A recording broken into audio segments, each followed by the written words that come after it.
This lecture is on how the semicircular canals actually work. You've had the lecture on the structure already. You should be familiar now with the crista ampullaris, which I have drawn there. So how it works then goes like this.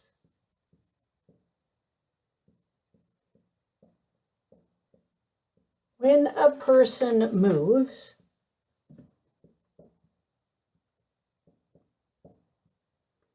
the fluid in the semicircular canals, which is called, as you recall, endolymph, the fluid moves with them. Then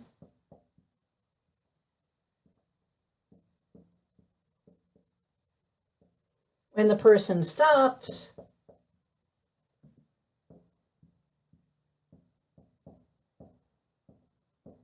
the endolymph sloshes forward. You may be familiar with this if you are carrying a cup of coffee. It can seem like it is perfectly still as you are walking forward because the fluid and you are moving together at the same pace. But then if you stop suddenly, the coffee keeps going. The coffee sloshes forward. So the fluid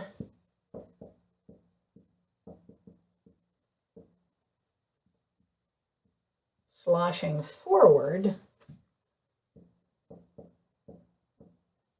sloshes over the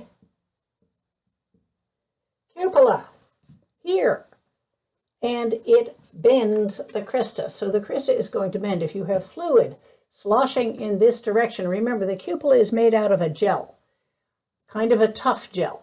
So as this fluid sloshes forward, it is going to slosh over the cupola, and it is going to bend the crista in that direction. So it sloshes over the cupola and bends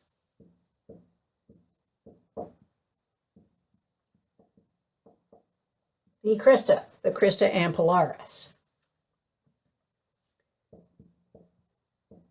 And this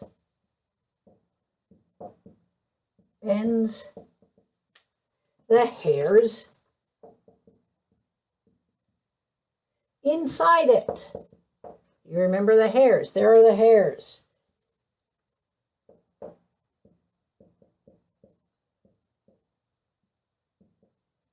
Which creates a nervous message.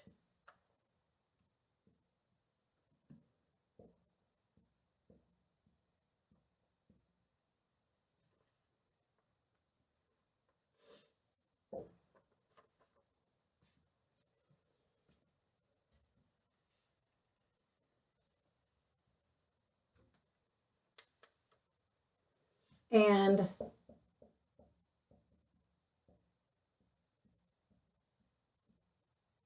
this message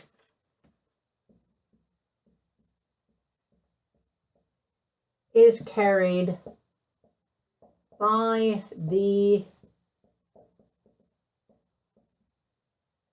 vestibular nerve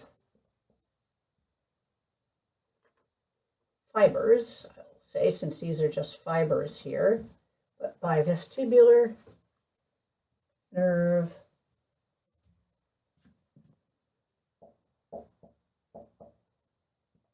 fibers then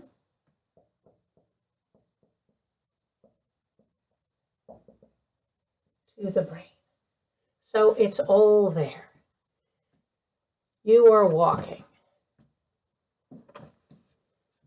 The fluid in your coffee cup, or indeed in the semicircular canal, is moving with you.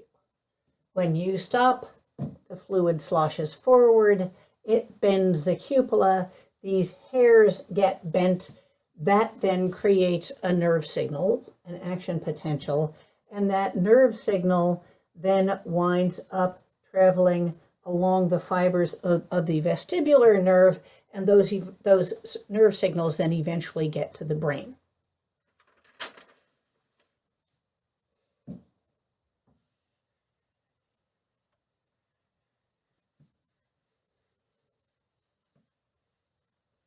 So there are some interesting things that kind of fall out of this arrangement. For instance, this. Movement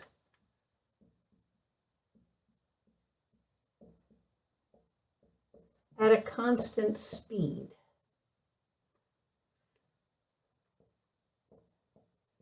does not bend the cristae. In the same way as when you are driving along and you have coffee in a cup, as you're driving along, the fact that your car is moving at 60 miles an hour does not affect the coffee. The coffee is just sitting there. Maybe it's vibrating a little bit from road bumps, but that's all. On the other hand, if you slam on the brakes, the coffee really was going 60 miles an hour. You suddenly stopped. It hasn't, and it keeps going. And that, of course, is why the travel mug was invented. So movement at constant speed does not bend the cristae. Since the endolymph fluid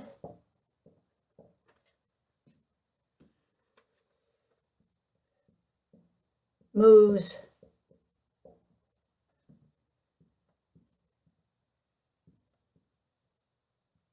at the same speed as the rest of the body.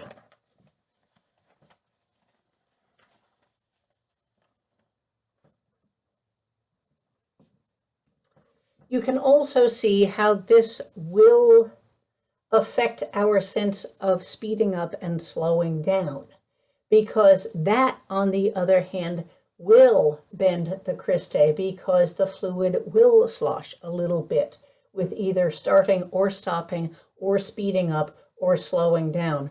Those changes in the speed of the body, and then therefore its difference between the speed of the body and the speed of the endolymph, those are all going to create movement in the endolymph, and those are all going to bend the cristae.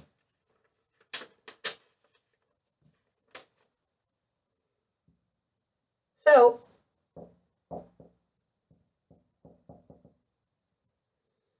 starting movement forward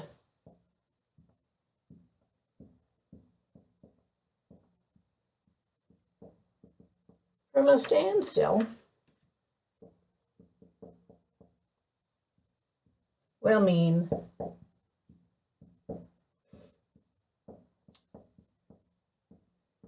that endolymph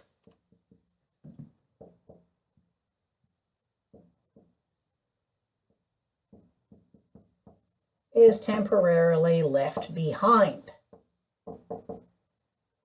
Again, you're standing there with a cup of coffee. You move too fast, it's going to slosh up against the back of the cup.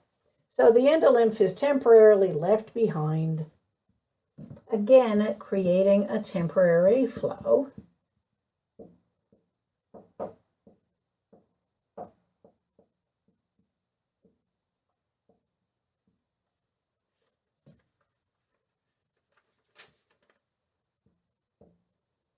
Over at least one, possibly more, of the cristae. Remember, there is one crista per semicircular canal.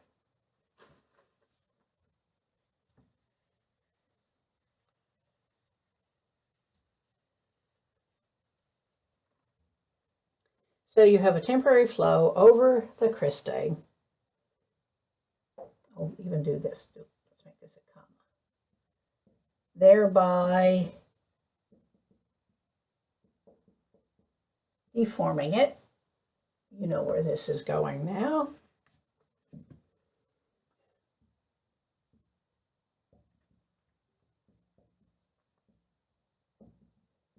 Bending the hairs inside and setting up a nerve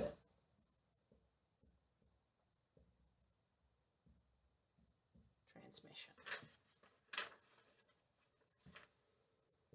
And increasing speed. So a change then will also create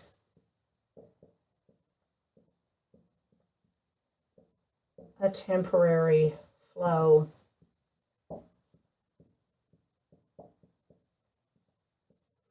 of endolymph.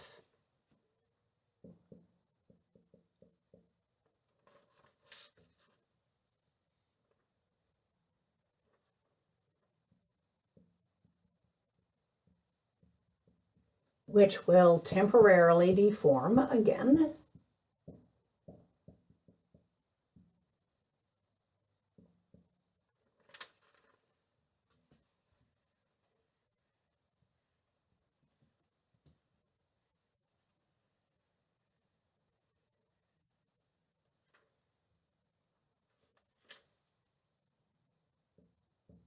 One or more cristae. And this will register as an increase in speed.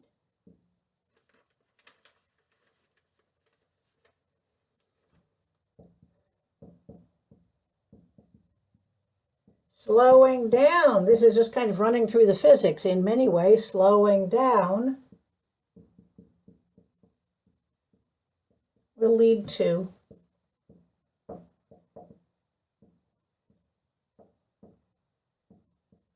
a brief moment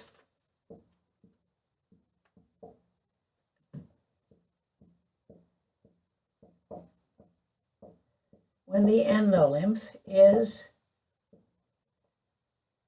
traveling faster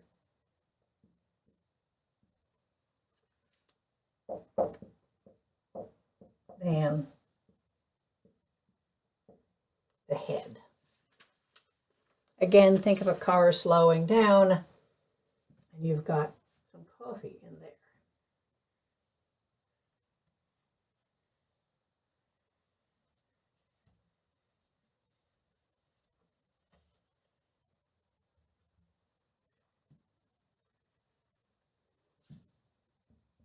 So,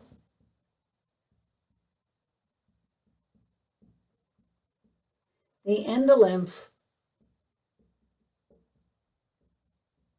will flow forward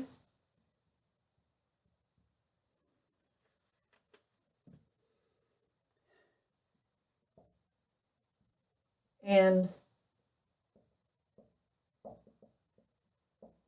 briefly deform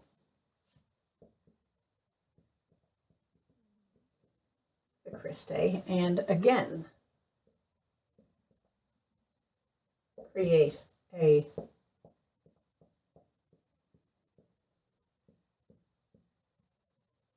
nervous message. Now, one thing that is incredibly important to understand here, this all has to do with starting and stopping and slowing down and speeding up. But the other thing that the semicircular canals can do, because of the orientation then of the various different canals because of their orientation at right angles of each other. They can also detect movement of the endolymph going around and around, rotary motion. So because of their shape, then the semicircular canals can also register rotary motion.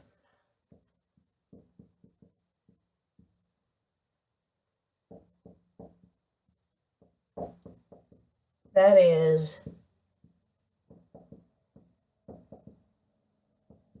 spinning. And given the three different planes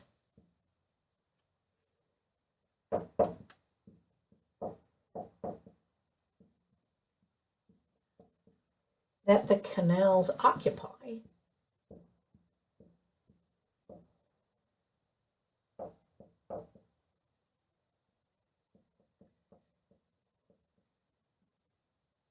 there will always be one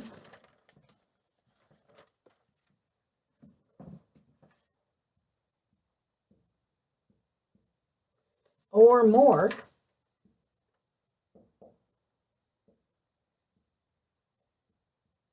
of the canals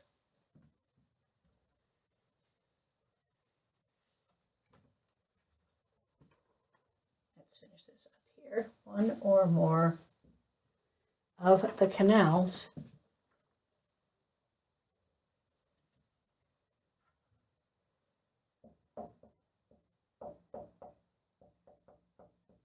that will register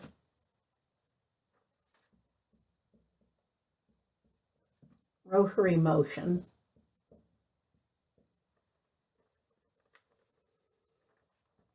on almost any plane, as well as forward,